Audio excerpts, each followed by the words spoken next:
పరిశుద్ధ నామానికి మహిమ కలుగును గాక. ప్రభువును రక్షకుడు సర్వశక్తిగల దేవుడు మనకు అనుగ్రహించిన ఈ శ్రేష్టమైనటువంటి దినాన్ని బట్టి నేను దేవుణ్ణి స్తుతిస్తున్నాను. మీ అందరికీ కూడా వందనాలు తెలియచేస్తున్నాను. ఈ దినము పరిశుద్ధ గ్రంథం నుంచి ఒక వాక్య భాగమును చదువుకొని 2-3 నిమిషాలు దేవుని వాక్యమును ధ్యానం చేద్దాం. ద్వితీయోపదేశ కాండము 28వ అధ్యాయము 10వ వచనము. ఓ ప్రజలందరూ యెహోవా నామమున నీవు పిలువబడుచుండుట చూచి నీకు భయపడుదురు. ఈ వాక్య భాగమును బట్టి మనము దేవుని మాటను అర్థం చేసుకోవడానికి ప్రయత్నం చేస్తే పరిశుద్ధాత్మ దేవుడు ఈ విధముగా ఆ అధ్యాయం నుంచి మనకు బయలుపరుస్తున్న విషయం ఏమిటంటే, ఏ మనుషుడైనా ఈ భూమి మీద దీవించబడినప్పుడు, బలవంతుడిగా ఉన్నప్పుడు, పేరు ప్రఖ్యాతులు కలిగి ఉన్నప్పుడు, దేవుని యందు నిరీక్షణ విశ్వాసంతో కొనసాగుతున్నప్పుడు చుట్టుపక్కల ఉన్నటువంటి ప్రజలందరూ కూడా మనల్ని చూస్తారు, మన యొక్క బలాన్ని చూస్తారు, మన యొక్క శక్తిని చూస్తారు. అవి వాళ్ళకి కనబడినప్పుడు కొంచెం అమ్మో వీళ్ళు సామాన్యులు కాదు, వీళ్ళు బలవంతులు, ధనవంతులు అని చెప్పి మనకున్న దాన్ని బట్టి వారు గౌరవించడము, భయపడము, ప్రేమించడం కూడా జరుగుతుంది. దేవుడు కూడా అది ఇక్కడే ఆ విధంగానే తెలియచేస్తున్నారు. ఈ ద్వితీయోపదేశ కాండం 28వ అధ్యాయంలో ప్రారంభంలో దేవుడు మనతో ఈ విధంగా చెప్తారు. నీవు నీ దేవుడని యెహోవా మాట శ్రద్ధగా విని నేడు నేను నీకు ఆజ్ఞాపించుచున్న ఆయన ఆజ్ఞలన్నింటినీ అనుసరించి నడుచుకొని యెడల నీ దేవుడని యెహోవా భూమి మీదనున్న సమస్త జన్మల కంటే నిన్ను హెచ్చించును.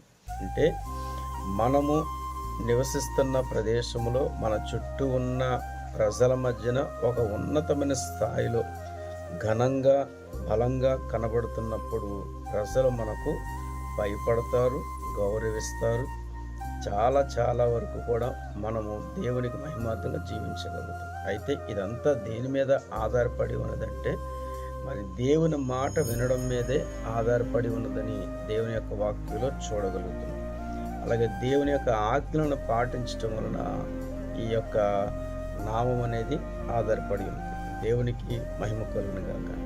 గమనించాలి, మనము ఎలాంటి వారమైనప్పటికైనా సరే దేవుని మాట విని ఆ మాట ప్రకారంగా నడుచుకున్నప్పుడు మన పరిస్థితులన్నీ మారిపోతాయి. పరిస్థితులన్నీ కూడా మారిపోతుంటాయి. ఒక ఎగ్జాంపుల్ మనము తీసుకున్నట్లయితే, యోసేపు గురించి మనం ఆలోచించినట్లయితే, యోసేపు తన జీవితంలో అన్నల చేత అవమానించబడి, కొట్టబడి, గోతులకు త్రోయబడి పరిస్థితి మనకు కనబడుతుంటుంది. అసలు వాస్తవానికి అక్కడ చచ్చిపోయే పరిస్థితి అయినప్పటికీ దేవుడు కనికరించి గుంటలో నుంచి లేవనెత్తి మరి మిద్యానీయులకు ఒక బానిసగా అమ్మివేస్తారు. అలా అమ్మివేసినప్పుడు ఆయన వెళుతున్న ప్రతి స్థలంలో కూడా బానిసగా ఉన్నా, వర్కర్గా ఉన్నా, లేకపోతే జైల్లో ఖైదీగా ఉన్నప్పటికీ కూడా మనుషులు తన జ్ఞాపకం చేసుకోకపోయినప్పటికీ కూడా దేవుని యందు భయభక్తులు కలిగి శ్రద్ధ కలిగి ఉన్నాడు. కాబట్టి దేవుడు ఆయన గోతు నుండి లేవనెత్తి ఫరో ముందు నిలవబెట్టి ఐగుప్తు దేశంలో సింహాసనం ఎక్కించి గొప్ప అధికారము కలుగు చేశాడు. దేవుని పరిశుద్ధ నామానికి మహిమ కలుగును. అలాగునే మన జీవితంలో కూడా దేవుని మీద ఆధారపడి ఆయన మాట వినగలిగితే, నువ్వు ఏ పరిస్థితుల్లో ఉన్నప్పటికైనా నీ స్థితిగతులను మార్చి నిన్ను ఒక ఉన్నత స్థానంలో నిలబెట్టగలిగిన వాడు మన దేవుడు. ఆ దేవుని మాట వినప్పుడు, దేవుడు దీవించిన ఆశీర్వాదం అనుభవిస్తున్నప్పుడు మన చుట్టూ ఉన్నటువంటి ప్రజలు కూడా మనల్ని పిలుస్తారు, గౌరవిస్తారు, ప్రేమిస్తారు. అదే ఇక్కడ మన యొక్క మాట. భూ ప్రజలందరూ యెహోవా నామమున నీవు పిలువబడుట చూచి నీకు భయపడదు. చూసావా, దేవుని యొక్క వాక్యము మనం చెప్తుంది, నీవు దేవుని మాట విన్నప్పుడు వెలుపుట దీవించబడతావు, లోపట దీవించబడతావు. నీ వ్యాపారం దీవించబడతావు, నీ చేతులు దీవించబడతాయి. అంటే మనం ఉన్న ప్రతి చోట కూడా దేవుని యొక్క దీవెన అనుభవిస్తున్నప్పుడు మనం దేవుని పేరట పిలువబడతాము.